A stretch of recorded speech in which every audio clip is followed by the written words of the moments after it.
and today our guest is Anton Fedorenko. Anton is the founder of Infopathy, which is an online platform where people can transfer infoceuticals with a wide variety of physiological effects.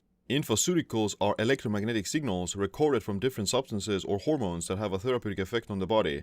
They can be imprinted or stored into water and then consumed. It sounds pretty crazy, but there are a few studies about how these infoceuticals have a beneficial effect on improving symptoms of diabetes, similar to metformin, and healing things like ulcers. Anton, welcome to the show. Sim, thank you very much for inviting. Yeah, so how did you, let's start off, like, what are infoceuticals in the first place? Like, I think most people haven't even heard about it. hmm Yeah, so what we call ICs, initially we were calling it ICs, it meant informational copies, because we would be recording signals from different substances and then just uploading them online so people can download it. But the whole idea to explain what is it goes back to other people who were doing research and development of this phenomena. It goes back to Jacques Benveniste about 30 years ago. He was French immunologist. He was studying, different agents, how they affect the immune system, and some of his colleagues suggested him to do high dilutions of those agents. He was very skeptical initially because the less concentration you have of some substance, the less effect you'll have on any biological or any reaction. So he was very skeptical, but still he decided to try. And then he was diluting, and he noticed that there is some effect. Sometimes it would disappear at certain dilutions, with certain dilutions it comes back. And he was start thinking how it's possible that water can store that information. And he was thinking about digital, or I mean, electromagnetic approach, because each substance has unique spectrum. We can look around and we can see that everything has different colors because it reflects different spectrum of the light, of white light, daylight we see. And in general, every substance, because of composition of electrons inside and how many of them there, many things affects that spectrum. So each substance has unique spectrum. And he thought when you place substance into water, then that water somehow affected by those small electromagnetic signals from substance, and he called it memory of water, because water can like maybe memorize the state of those electron levels from substances, those spectrums. And when you don't have any substance in water anymore, water still can have effect on biological organisms in some way, because it kind of mimics the signal from those substances. Right. And because of this approach with electromagnetism, he developed the device of capturing the signals from water with substances, dilutions, and then digitizing them, transferring them over the like other countries, other laboratories to test, and it worked. And there is still lots of questions how it's possible that water can do that, and how then the water affects the system, like biological system. We have some hypotheses, and so there is lots of questions Yeah. unknown. And like one of our goals is to use what's already known and also develop more knowledge about how it works, so it can be also much improved in the future. Mm. And we're kind of following what he was doing with digitizing the substances. We use similar technology and approach to do that, and we're building the library of different substances and compounds. So add them on the website. So website in some ways database of those signals, which can be then transferred back to water. Some people also use some other products than water, but so far water itself is the best, because anyways we drink it during the days, so you can just Right. imprint those signals back into water. The water is just like a vehicle for Yeah. storing that the frequency, and then Mhm. once you like charge up the water with that particular frequency using this icy pad, then the water stores that frequency, and then when you consume it, then your body also recognizes it, and then kind of reacts in a certain way, or like causes a Mhm. certain reaction in the body, Yeah, like yeah. similar to like caffeine or something that you can either get from like caffeine, from like coffee pills or coffee supplements, or you get coffee from actual coffee. Yeah. In general, yes, something like that. There's still also details how it's possible that water Right. actually affect the body. And there is work of one scientist called Luca Turin. He showed with the nose receptors, olfactory receptors, how actually we smell. Because there's a big question now in the world. Not we don't know perfectly. We don't know perfectly how actually we smell the scent. And some people say because we have so many different receptors in our nose, and then when you have those little molecules, when you inhale, they interact with your nose receptors. And interaction, which was kind of proposed about, I think, more than 100 years ago. So your molecule is key, and your receptor is a lock. Hmm. And to make interaction happens, your key should match to the lock, and then it's kind of like opens the lock, reaction happens, interaction happens, and signal go further to the brain, different scent, etc. But what he showed that important not the shape of the molecule, but important the electromagnetic spectrum of the molecule. Okay. And he did it really good experiment, obvious.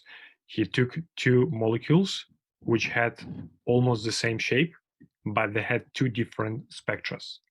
And when he tested with his measurement instrument nose, he saw that felt that smell is different. So same shape almost, but different spectrum give you different smell. Then he took another substance. He synthesized a substance which would have similar spectrum but very different shape. Different shape, similar spectrum.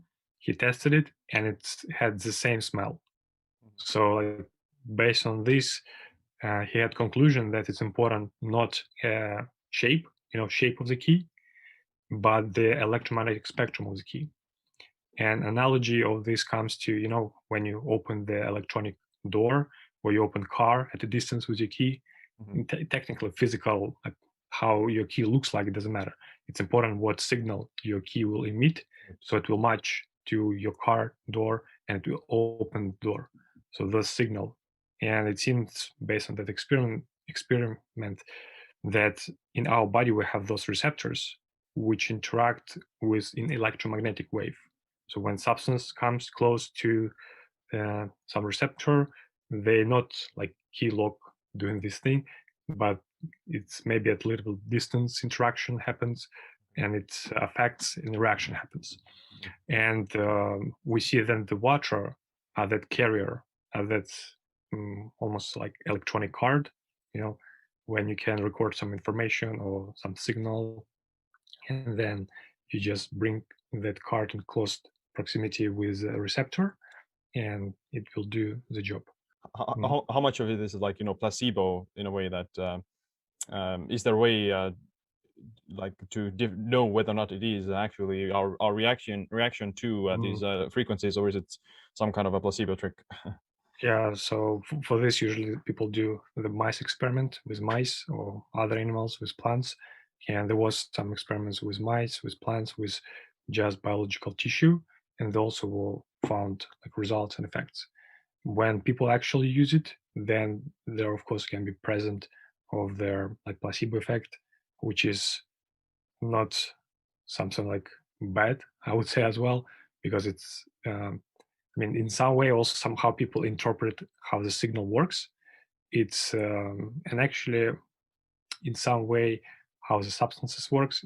You place the substance in you, and you make changes, or like from my point of view, the substance also is a message to organism. Which reaction to start, and then Mhm. all the changes happens inside of the body because of oven energy. If you put the pill inside of the dead body, I mean, you will not Right. heal the body. Because we also actually have another project when we Yeah. study how the people can affect the water, like at a distance even, just Okay. holding the cup in front of you. We have this actual device. It has two simple, it's like an electron impedance spectrometer. It has two chambers of water, and there was many tests and experiments when people kind of concentrate their attention at a distance on the sample of water, we always run the measurements, continuously running the measurements, and you can see before the effect, for example, line goes like this, and when the person just starting to affect the water, it jumps. But it also not happens for every person. You should do some kind of training and have experience in doing this. It's not, I would say, that easy to affect something with mental activity, but it's kind of possible. What kind of health effects this imprinted water can have in terms of like Mhm. the actual health results? Yeah, so yeah, at the moment we have so many different signals, and we of course don't have research on all of them, but we're trying to do research and see the principles. Now, one of the first researchers we were doing an effect on the immune system. So I just call the name of the drug. Finavir. Finavir. It's an immunostimulating substance, and the research was done with mice. And then this experiment, it was actually interesting. The mice were split into 4 groups, and all of them were affected by radiation. And radiation usually reduce your immune system production of the immune cells. And first group after that reduction of the immune system was given just regular water. Second group was drinking water with the signals. Third group was having actual substance, and the fourth group was having substance plus signal, like water with signal. So Mhm. mixed treatment. And we found that first, second, and third group had much higher kind of getting back to normal compared to the first group, which was drinking just water. And the fourth group, when signals was getting together with substance, effect was even much higher than the second and the third group. So it was conclusion that first that signals, water with signals and substance itself, they maybe work in some different ways. Therefore, effect was almost double compared to single treatment. And also, some people asking if I use already some medication, should I substitute them or not? We say no, you shouldn't substitute any medication.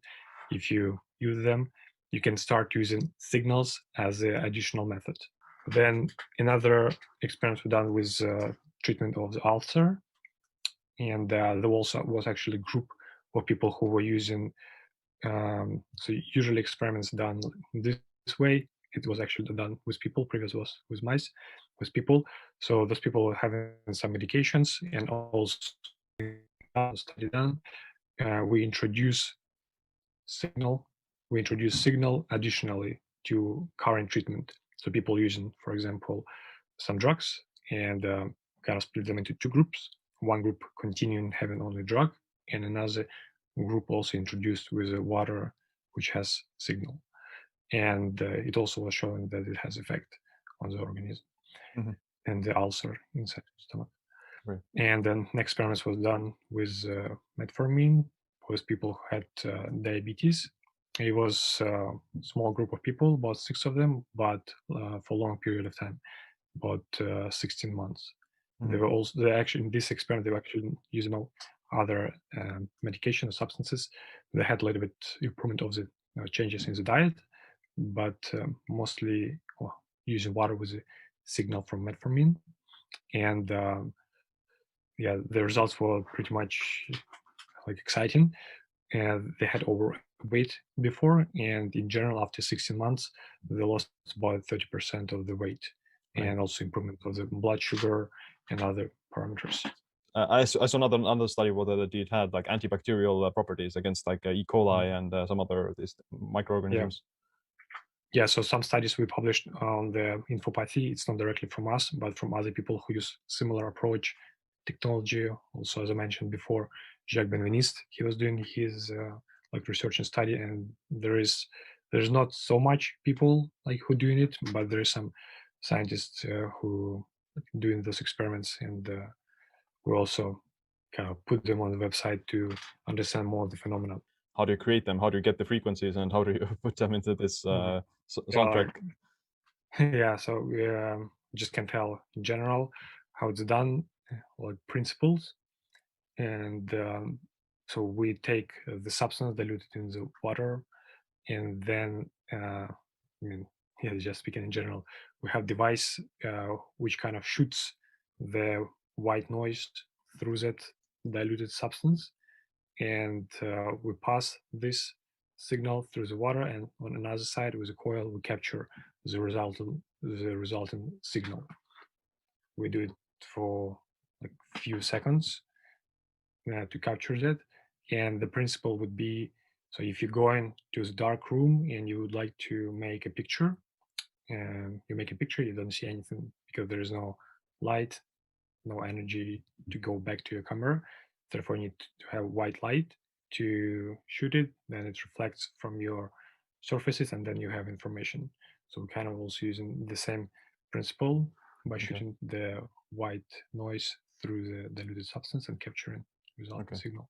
Yeah, at the moment when you just look on the signal you're receiving, I mean, we're working with one team in Germany also who developed this spectrometer to be able to, if you get just signal imprint to water, to be able to how call it, identify. So you have two different waters with two different imprints to identify it in some technological way.